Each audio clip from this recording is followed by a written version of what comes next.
Hello friends, welcome to my channel. Friends, మీకు మా video నచ్చినట్లయితే వీడియోని లైక్ చేయండి, అలాగే ఛానల్ని సబ్స్క్రైబ్ చేసుకోండి. ఈ వీడియో చాలా ఇంట్రెస్టింగ్గా ఉండబోతుంది, తప్పకుండా చివరి వరకు చూడండి. ఇక వీడియోలోకి వెళ్ళినట్లయితే రామరాజు కుటుంబం, భద్రావతి కుటుంబం, ఇరు కుటుంబాలు కూడా సంక్రాంతి సంబరాల కోసం గుడికి వస్తారు. ఇక గుడికి వచ్చిన తర్వాత ఒకరికొకరు చూసుకొని కోపంతో రగిలిపోతూ ఉంటారు. ఇక మరో పక్క విశ్వ ధీరజ్ని చంపించడం కోసం రౌడీలని ఏర్పాటు చేసి వాళ్ళని సిద్ధంగా ఉండమని, సరైన సమయం దొరకగానే ధీరజ్ని చంపేయమని సైగలు చేస్తూ ఉంటాడు. ఇంతలోనే వేదవతి గుళ్ళో అటు ఇటు తిరుగుతూ ఉండగా ఒకచోట పంతులు గారు వేరే దంపతుల చేత గోదాదేవి పూజ జరిపిస్తూ ఉంటాడు. ఇక ఆ పూజ జరిపిస్తూ పంతులు గారు, చూడమ్మా, ఈరోజు గోదాదేవి పూజ జరిపించిన వాళ్ళు భార్యాభర్తలు నిండు నూరేళ్ళు అన్యోన్యంగా సంతోషంగా కలిసి ఉంటారు అని చెప్తూ ఉంటాడు. పంతులు గారు అలా చెప్తూ ఉంటే ఇంతలోనే వేదవతికి ఒక ఆలోచన వస్తుంది. ఎలాగైనా ధీరజ్ ప్రేమాల చేత గోదాదేవి పూజ జరిపించాలి అని అనుకుంటుంది. ఇక వెంటనే ధీరజ్ ప్రేమాల దగ్గరికి వెళ్ళి, రే చిన్నోడా, అమ్మ ప్రేమ, పదండి, మిమ్మల్ని ఒక చోటికి తీసుకెళ్తాను అని అంటుంది. అప్పుడు ధీరజ్ ఎక్కడికమ్మా అని అడిగితే, రే చిన్నోడా, మీ ఇద్దరికి పెళ్లి జరిగింది, మీకు ఇష్టం ఉన్నా లేకపోయినా మీ ఇద్దరు ఇప్పుడు భార్యాభర్తలు, మీ మధ్య ప్రేమలు అనురాగాలు ఏవీ లేవని నాకు తెలుసు. అందుకే మీ బంధం బలపడడానికి గోదాదేవి పూజ జరిపించడానికి తీసుకెళ్తున్నాను అని చెప్పగానే ఇక ధీరజ్ ప్రేమ షాక్ అయిపోతారు. ఇక వెంటనే ధీరజ్, ఏంటమ్మా ఇప్పుడు ఆ పూజ జరిగిపోతే నాకు తన మీద ప్రేమ పుడుతుందా అని అంటుంది. అప్పుడు ప్రేమ కూడా, అవునంటీ, ఏం చేసినా వీడి మీద నాకు ప్రేమ పుట్టదు అని చెప్పి ప్రేమ కూడా అంటుంది. అప్పుడే ఇక వేదవతి, చూడండి, మీకు ఇష్టం ఉన్నా లేకపోయినా ఇప్పుడు మీ ఇద్దరు భార్యాభర్తలు, మీరు మూడు ముళ్ళ బంధంతో ఒక్కటయ్యారు. నా మాట విని రండి, ఆ గోదాదేవి పూజ జరిపిస్తే మీరిద్దరూ సంతోషంగా కలుసుంటారు అని చెప్పగానే ఇక వాళ్ళిద్దరూ ఇష్టం లేకపోయినా పూజ చేయడానికి వెళ్తారు. ఇక ఇద్దరూ కూడా అక్కడ కూర్చొని కొత్త దంపతుల్లా పూజ జరిపిస్తూ ఉంటారు. అప్పుడే భద్రావతి, సేనాపతి వాళ్ళ ఇంటి కుటుంబం మొత్తం కూడా అక్కడికి వచ్చి ధీరజ్ ప్రేమాలు పూజ జరిపించడం చూసి కోపంతో రగిలిపోతూ ఉంటారు. ధీరజ్ ప్రేమ నుదుటిన బొట్టు పెట్టడం, ప్రేమ ధీరజ్ నుదుటిన బొట్టు పెట్టడం అవన్నీ చూసి వాళ్ళు కోపంతో రగిలిపోతూ ఉంటారు. ఇక భద్రావతి, రే ధీరజ్గా నా మేనకోడల్ని మా కళ్ళ ముందే ఇలా పూజ జరిపించడానికి నీకు ఎంత ధైర్యం రా, ఇంకొన్ని రోజులేరా మీకు ఈ సంతోషం, త్వరలోనే మా ప్రేమని మా ఇంటికి తెచ్చుకుంటాం, చూస్తూ ఉండండి అని చెప్పి అందరూ కోపంగా అక్కడి నుంచి వెళ్ళిపోతారు. ప్రేమ వాళ్ళ అమ్మ బామ్మ మాత్రం ధీరజ్ ప్రేమలు అలా కొత్త దంపతుల్లా పూజ చేస్తూ ఉండడం చూసి చాలా సంతోషంగా మురిసిపోతూ ఉంటారు. అప్పుడే ప్రేమ వాళ్ళ బామ్మగారు ఇక ప్రేమ వాళ్ళ అమ్మతో, చూసావా కోడలి పిల్ల, అక్కడ నా మనవడు మనవరాలు చూడముచ్చటగా ఎంత బాగున్నారో అని అంటే ఇక ఆవిడ కూడా, అవునత్తయ్య గారు, ఏదో అనుకున్నాను కానీ ధీరజ్ చాలా మంచివాడు, నాకు ధీరజ్ని పెళ్లి చేసుకున్నందుకు బాధ లేదు, కానీ ఇక్కడ వాళ్ళ మేనత్త నాన్నే తనని అర్థం చేసుకోవడం లేదు, వాళ్ళిద్దరి జంట చాలా బాగుంది అని అంటుంది. ఇద్దరూ కూడా ధీరజ్ ప్రేమాలని దూరంగా నుండే దీవించి చాలా సంతోషంగా అక్కడి నుంచి వెళ్ళిపోతారు. ఇక మరో పక్క విశ్వ రౌడీలతో మాట్లాడుతూ ఉంటాడు. రేయ్, నేను చెప్పింది గుర్తుంది కదా, ఆ ధీరజ్ గాడు ఈ గుంపులో ఉండగా వాణ్ణి చంపడం కష్టం, అందుకే వాడు ఎక్కడైనా ఒంటరిగా కనిపిస్తే మాత్రం అస్సలు వదిలిపెట్టొద్దు, వాణ్ణి ఈడ్చుకొచ్చైనా గుడి వెనక ఎవ్వరూ లేని స్థలంలో పని కానిచ్చేయండి, ఎవ్వరికీ తెలియకూడదు, వాడి శవం కూడా దొరకకుండా మాయం చేయండి, తేడా వచ్చిందో నేను మిమ్మల్ని చంపేస్తాను అని విశ్వ రౌడీలకి వార్నింగ్ ఇస్తారు. ఇక రౌడీలు కూడా, సరే అన్న, మీరు చెప్పినట్టే చేస్తాం అని చెప్పి ఇక అక్కడి నుంచి వెళ్ళిపోతారు. కాసేపటి తర్వాత రామరాజు సంబరాలు చూస్తూ ఉంటే ఇంతలోనే రామరాజు ఇద్దరు కూతుళ్ళు రామరాజు దగ్గరికి వస్తారు. ఇక అమూల్య రామరాజుతో, నాన్న, ప్రతి సంవత్సరం మాకు సంక్రాంతి సంబరాల్లో మాకు ఇష్టమైన వస్తువులు నువ్వే దగ్గరుండి కొనిచ్చేవాడివి. ఈసారి కూడా రా నాన్న, మాకు కావాల్సిన వస్తువులు నువ్వు కొనిస్తేనే మాకు చాలా సంతోషంగా ఉంటుంది అని అమూల్య చెప్పగానే ఇక రామరాజు కూడా చాలా సంతోషపడుతూ, మీ ఆనందాన్ని నేను ఎందుకు కాదంటానమ్మా, పదండి మీకేం కావాలో తీసుకుందరు కానీ అని చెప్పి రామరాజు ఇద్దరు కూతుళ్ళు వెళ్ళి వాళ్ళకి కావలసిన వస్తువులు తీసుకుంటూ ఉంటారు. మరో పక్క ధీరజ్ మాత్రం ఒంటరిగా ఒక చెట్టు కింద కూర్చొని రామరాజు అర్చన చేసే సమయంలో తన పేరు చెప్పకపోవడం గుర్తు చేసుకొని చాలా బాధపడుతూ కన్నీళ్ళు పెట్టుకుంటూ ఉంటాడు. నాన్న, నేను ప్రేమని పెళ్లి చేసుకున్నందుకు మీరు ఎంత బాధపడుతున్నారో నాకు అర్థమవుతుంది. కానీ ఎలాంటి పరిస్థితుల్లో తనని పెళ్లి చేసుకున్నానో తెలిస్తే మాత్రం మీరు ఇలా మాట్లాడరు. కానీ అది నేను మీతో చెప్పలేకపోతున్నాను. ఆ విషయం మీతో చెప్తే మీరు కోపంలో, ఆవేశంలో వాళ్ళ కుటుంబం వాళ్ళకి అన్ని నిజాలు చెప్పేస్తారు. అలా వాళ్ళ నోట వీళ్ళ నోట పడి ఊరంతా తెలిసిపోతుంది. నేను అమ్మ ఏదైతే జరగకూడదు అని ప్రేమని పెళ్లి చేసుకున్నానో అదే జరిగిపోతుంది. ప్రేమ కుటుంబం పరువు, అంతేకాకుండా ప్రేమ పరువు కూడా పోతుంది. అలా జరగకూడదు అనే ఈ నిజాన్ని మీ ముందు దాస్తున్నాం నాన్న అని ధీరజ్ అనుకుంటూ ఉంటాడు. అని ధీరజ్ బాధపడుతూ ఉంటే ఇంతలోనే ధీరజ్ ఒంటరిగా ఉండడం రౌడీలు గమనిస్తారు.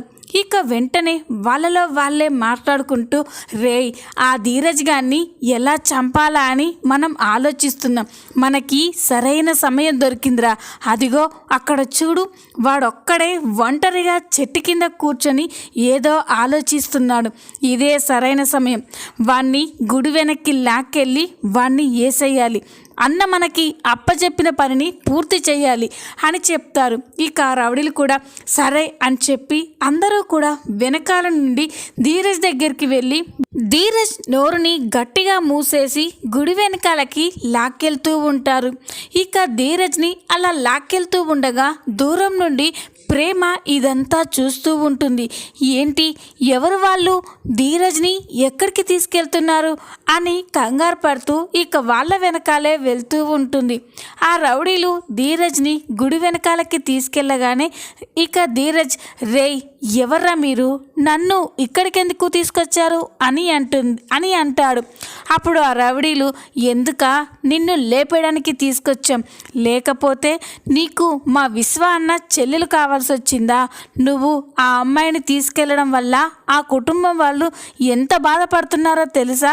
అందుకే ఈరోజు నిన్ను లేపేస్తే మళ్ళీ ఆ ఇంటి ఆడపిల్ల వాళ్ళ ఇంటికి వెళ్తుంది. వాళ్ళ పరువు మర్యాద మళ్ళీ తిరిగి వాళ్ళకి దక్కుతాయి. అందుకే నిన్ను చంపైపోతున్నాం అని చెప్పగానే ధీరజ్ ఒక్కసారిగా షాక్ అయిపోతాడు. ఇక వెంటనే, ఓహో, మిమ్మల్ని ఆ విశ్వగాడే పంపించాడా? నాకు ఎదురుగా వచ్చి తలపడే దమ్ము లేక మిమ్మల్ని పంపించాడా అని ధీరజ్ అంటూ ఉంటే ఇక రౌడీలు, ఏంట్రా అన్నావు అని చెప్పి ధీరజ్ మీద దాడి చేస్తూ ఉంటారు. ఇక ధీరజ్ వాళ్ళని ఎదుర్కొంటూ తిరిగి ఫైట్ చేస్తూ ఉంటాడు. అప్పుడే అక్కడికి ప్రేమ వస్తూ ఉంటుంది. రౌడీలు ధీరజ్ని కొట్టడం చూసి ఒక్కసారిగా షాక్ అయిపోతుంది. ఏంటి, రౌడీలు ధీరజ్ని కొట్టడం ఏంటి అని చెప్పి పరిగెత్తుకుంటూ వెళ్తుంది. అప్పుడే ఇక ధీరజ్ని ఇద్దరు రౌడీలు గట్టిగా పట్టుకోగానే వేరే రౌడీ కత్తితో ధీరజ్ని పొడవబోతూ ఉంటాడు. అప్పుడే ప్రేమ పరిగెత్తుకుంటూ వెళ్ళి ధీరజ్ అని అరిచి ధీరజ్కి అడ్డు నిలబడుతుంది. ధీరజ్కి కడుపులో దిగవలసిన కత్తి ప్రేమ కడుపులో దిగిపోతుంది. దాంతో ప్రేమ అమ్మ అని గట్టిగా అరిచేస్తుంది. అది చూసి ధీరజ్, అక్కడ ఉన్న రౌడీలు ఒక్కసారిగా షాక్ అయిపోతారు. ఇక ప్రేమ అరుపు విని అక్కడే ఉన్న భద్రావతి సేనాపతి చూసి ఒక్కసారిగా షాక్ అయిపోతారు. ఇక వెంటనే అమ్మ ప్రేమ అని గట్టిగా అరుచుకుంటూ ఏడుస్తూ అందరూ కూడా అక్కడికి పరిగెత్తుకుంటూ వెళ్తారు. ఇక భద్రావతి రామరాజు కుటుంబం అక్కడికి వెళ్ళేసరికి ఇంతలోకే రౌడీలు ప్రేమని కత్తితో పొడవడంతో ఇక చాలా భయపడిపోయి అక్కడ నుండి పారిపోతారు. ఇక ధీరజ్ ప్రేమ దగ్గరికి వచ్చి ప్రేమ ప్రేమ అని ప్రేమని లేపుతూ ఉంటాడు. కానీ ప్రేమ ధీరజ్ నీకేం కాలేదు కదా అని చెప్పి స్పృహ కోల్పోతుంది. ఇక ధీరజ్ ప్రేమని అలా చూసి చాలా బాధపడుతూ ఉంటాడు. ఇక అప్పుడే భద్రవతి అమ్మ ప్రేమ అని చెప్పి ప్రేమ దగ్గరికి వెళ్ళి ప్రేమని లేపుతూ ఉంటుంది. కానీ ప్రేమ మాత్రం ఎంతకీ కళ్ళు తెరవదు. వేదవతి, రామరాజు, సేనాపతి అందరూ కూడా చాలా బాధపడుతూ ఉంటారు. ఇక ధీరజ్ వెంటనే ప్రేమని తన చేతుల మీద ఎత్తుకొని కారులో హాస్పిటల్కి తీసుకెళ్తారు. హాస్పిటల్కి తీసుకెళ్ళగానే ఇక డాక్టర్ ప్రేమకి ట్రీట్మెంట్ చేస్తూ ఉంటాడు. బయట రామరాజు కుటుంబం, ధీరజ్ అందరూ కంగారు పడుతూ ఉంటారు. అప్పుడే అక్కడికి భద్రవతి, సేనాపతి, విశ్వ, ప్రేమ వాళ్ళ అమ్మ అందరూ కూడా అక్కడికి వస్తారు. వాళ్ళు అక్కడికి రావడం చూసి ధీరజ్కి చాలా కోపం వస్తుంది. ఆగండి, ఎందుకు వస్తున్నారు? ఇంకా ప్రేమ చచ్చిందా బ్రతికిందా అని చూడ్డానికి వస్తున్నారా అని చెప్పగానే ఇక భద్రవతి రేయ్ ఏంట్రా కూస్తున్నావు? అయినా ఈరోజు మా ప్రేమకి ఈ పరిస్థితి రావడానికి కారణం మీరు. నా మేనకోడలికి మాయమాటలు చెప్పి పెళ్లిపీటల నుండి లేపుకొని తీసుకెళ్ళావు. ఇప్పుడు మా కుటుంబం మీద పగ తీర్చుకోవడం కోసం ప్రేమని చంపాలని చూసావు అని చెప్తూ ఉంటే ధీరజ్ ఒక్కసారిగా షాక్ అయిపోతాడు. ఇక చాలా ఆపండి, ప్రేమ ఈరోజు ఈ పరిస్థితిలో ఉండడానికి కారణం నేను కాదు మీరు అని చెప్పగానే ఇక అందరూ ఒక్కసారిగా షాక్ అయిపోతారు. అప్పుడే సేనాపతి రేయ్ ఏమంటున్నావురా? మా కూతుర్ని మేమెందుకు చంపుకుంటాం అని అంటే అప్పుడు ధీరజ్ ఆ విషయం మీ కొడుకునే అడగండి, మీకే అన్ని నిజాలు తెలుస్తాయి అని చెప్పగానే విశ్వ ఒక్కసారిగా షాక్ అయిపోయి కంగారు పడుతూ ఉంటాడు. అప్పుడే ఇక భద్రవతి రే విశ్వ ఏమంటున్నారా వాడు? అసలు నిజమేంటి అని అంటే అప్పుడు ధీరజ్ వాడేం చెప్తాడు, నేను చెప్తాను వినండి. మీ మేనల్లుడు నన్ను చంపించడానికి రౌడీలని పురమాయించారు. నన్ను రౌడీలు పట్టుకెళ్ళి చంపుతూ ఉంటే అప్పుడే ప్రేమ అడ్డుగా వచ్చి నన్ను కాపాడడం కోసం తన ప్రాణాలని పణంగా పెట్టింది. నాకు దిగవలసిన కత్తిపోటు ప్రేమకు దిగింది అని చెప్పగానే ఇక భద్రవతి, సేనాపతి, రామరాజు, వేదవతి అందరూ కూడా ఒక్కసారిగా షాక్ అయిపోయి చూస్తూ ఉంటారు. ఇక అప్పుడే ధీరజ్ కోపంతో రేయ్ విశ్వ, ప్రేమకి ఏదైనా జరగరాంది జరగాలి, నిన్ను నేను ప్రాణాలతో ఉంచను అని కోపంగా అంటూ ఉంటాడు. ఇంతలోనే డాక్టర్ బయటికి రాగానే అందరూ కూడా చాలా కంగారుగా డాక్టర్ దగ్గరికి వెళ్ళి ప్రేమ గురించి అడుగుతూ ఉంటారు. అప్పుడు డాక్టర్ తనకి ఏ ప్రమాదం లేదు, సమయానికి హాస్పిటల్కి తీసుకొచ్చారు కాబట్టి తన ప్రాణాలకి ఏ ప్రమాదం లేదు, రేపు ఇంటికి తీసుకెళ్ళొచ్చు అని డాక్టర్ చెప్పగానే అందరూ కూడా చాలా రిలాక్స్ అయిపోతారు. ఇక ధీరజ్ విన్నారు కదా, ప్రేమకి ఏ ప్రమాదం లేదు అని, ఇక్కడి నుంచి వెళ్ళండి. తను ఈరోజు ఆ పరిస్థితిలో ఉండడానికి కారణం తన సొంత అని తెలిస్తే ప్రేమ తట్టుకోలేదు, వెళ్ళిపోండి అని ధీరజ్ కోపంగా చెప్పగానే ఇక భద్రావతి కుటుంబం అక్కడి నుంచి వెళ్ళిపోతూ ఉంటారు. ఇక భద్రావతి కారులో వస్తూ అన్నీ గుర్తు చేసుకుంటూ ఉంటుంది. ఊరి పెద్దలు సంక్రాంతి సంబరాలకి రమ్మని పిలవడానికి వచ్చినప్పుడు విశ్వ మనం సంబరాలకి వెళ్తున్నాం, రామరాజు కుటుంబంకి మనం అంటే ఏంటో తెలిసేలా చేస్తున్నాం అన్న మాటలన్నీ కూడా గుర్తొస్తాయి. ఇక ఇంటికి వెళ్ళిన తర్వాత విశ్వ అక్కడి నుంచి వెళ్తూ ఉంటే రే విశ్వ అని గట్టిగా పిలుస్తుంది. ఇక విశ్వ ఏంటత్తా అని భయపడుతూ ఉంటే ఇక భద్రావతి కోపంగా విశ్వ చెంప పగలగొడుతుంది. ఇక అది చూసి అందరూ కూడా షాక్ అయిపోయి చూస్తూ ఉంటారు. ఇక భద్రావతి ఏంట్రా నువ్వు చేసిన పని, నీకు ఏం చేస్తున్నావో అర్థమవుతుందా? నువ్వు చేసిన పిచ్చి పని వల్ల అక్కడ నా మేనకోడలు ప్రమాదంలో పడింది. దానికి ఏదైనా జరుగుంటే ఆ ధీరజ్ గారు కాదు, నేనే నిన్ను చంపేసేదాన్ని. ఏదోలాగా మన ప్రేమని మన ఇంటికి తెచ్చుకునే వాళ్ళమే కదరా, మన ప్రేమని మన ఇంటికి తీసుకొచ్చుకోవడం కోసం ఒక ప్రాణం తీయాలి అంటే 25 ఏళ్ల క్రితం ఆ రామరాజుని మేము చంపలేకనా వాణ్ణి వదిలేసింది. ఎందుకో తెలుసా, ప్రాణాలు తీసేంత కసాయితనం పనికిరాదురా. ఏదో ఒకటి చేసి ఎవరిని బాధ పెట్టకుండా మన ప్రేమని మన ఇంటికి తీసుకొచ్చుకోవాలనుకున్నాం. అప్పటి వరకు ఆగలేవారా అని భద్రావతి విశ్వాన్ని తిడుతూ ఉంటే ఇక విశ్వ, క్షమించత్తా, ఇలా జరుగుతుందని అనుకోలేదు. కోపంలో వాణ్ణి చంపిస్తే నా చెల్లెలు మళ్ళీ నా ఇంటికి వస్తుంది అనుకున్నాను. కానీ నా వల్లే ఈరోజు నా చెల్లెలకి ఈ పరిస్థితి వస్తుంది అనుకోలేదు అని విశ్వ బాధపడుతూ ఉంటాడు. ఇక భద్రావతి, జరిగింది ఏదో జరిగిపోయింది, అక్కడ మన ప్రేమకి ఏమీ కాలేదు, అది చాలు. ఇంకొకసారి ఇలాంటి పిచ్చి పిచ్చి పనులు చేస్తే మాత్రం నేను ఊరుకోను విశ్వ అని భద్రావతి విశ్వకి గట్టిగా వార్నింగ్ ఇస్తుంది. ఇక ఈ విధంగా భద్రావతి విశ్వ చెంప పగలగొట్టి బుద్ధి చెప్పబోతుంది. ఈ వీడియో కనుక మీకు నచ్చినట్లయితే లైక్ చేయండి, సబ్స్క్రైబ్ చేసుకోండి. Thanks for watching.